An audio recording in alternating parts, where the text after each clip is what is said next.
Hello दोस्तों, back to हर new blog. कैसे हो? आई होप आप सब बढ़िया होंगे गाइस। काफ़ी दिनों के बाद ब्लॉग बना रहा हूँ मैं। कुछ दिक्कत थी इसलिए मैं बना नहीं पा रहा हूँ, और एग्ज़ाम था मेरा, बोर्ड एग्ज़ाम, इसलिए एग्ज़ाम तो फाइनल दे चुका हूँ, एग्ज़ाम ख़त्म भी हो चुका है। और ब्लॉग आपको क्यों नहीं आ रही है, और ये आपको बताने वाला हूँ आज तक तो जानते हुए मेरा स्टोरेज कम है मोबाइल का, इसलिए मैं ब्लॉग नहीं बना पा रही हूँ।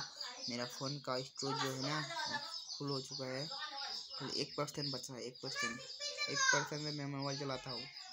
अगर 1% फुल हो जाता ना तब मोबाइल मेरा हैंग हो जाता है।